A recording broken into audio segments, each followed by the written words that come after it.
Well, the heat wave is sure to have an impact on farm products as well. Let's get you a breakdown of just how this will affect consumers.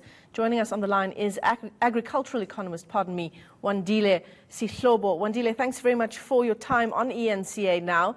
I mean, it's a surefire connection there, the weather and agricultural output and how that's affected by something like a heat wave. Break it down for us. Yeah, I mean, look, this has been a bit of a difficult time for the agricultural sector since the season started. Because at the beginning, we did receive a bit of a good rainfall if you were to look at the eastern side of South Africa, your Mpumalanga, KZN and stuff.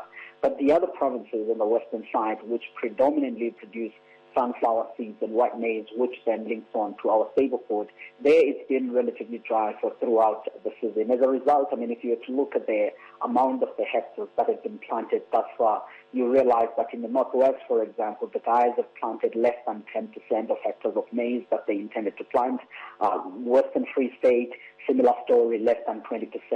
So the question is to say, what impact will that have on the overall harvest and the consequences thereafter on the food prices, as well as on the growth of the agricultural sector? As best as we can tell now, obviously we're a bit of a concern to say what size of the crop. And on our side at the Agriculture Business Chamber, we first put out production estimates, for example, for maize, at about 12.2 million tons.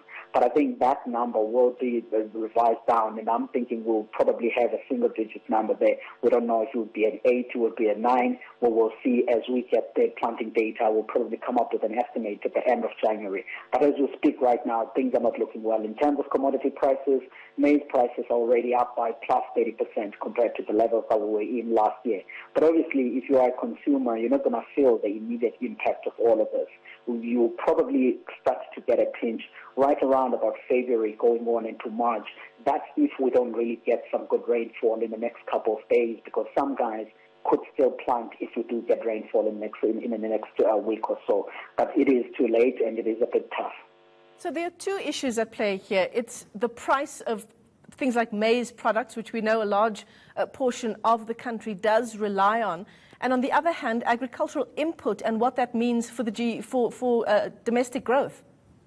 Yeah, I mean, look, obviously on a growth story, you want to make sure that you get a good maize harvest. If you don't get a good maize harvest, definitely on a growth story numbers, you're not really going to see a good recovery. And I mean, we were looking at 2019 earlier on, a few months back, as a year that will really lift us up of the difficulties that the sector has been in terms of construction in 2018.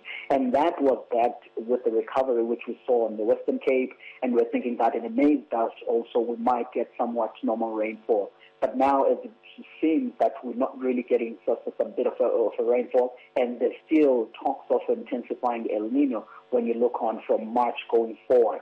And if in March you don't get good rainfall and that El Nino sets in, that definitely means that whatever break we might get in the next couple of months, from March onwards, we will still be on a cycle of below normal rainfall, and that obviously you will impact on the yields.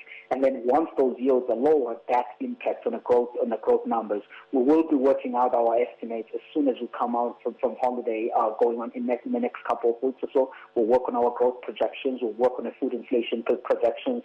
But as best I can tell now, we still had about 5.9% on year-on-year basis on the food inflation in 2019, which means that the prices will be rising at a faster pace than this year, where in November, for example, prices were rising at around about 3.4% on a year-on-year basis. So there's those two factors. There's an inflation story and there's a growth story. Both of them are not looking good at this point.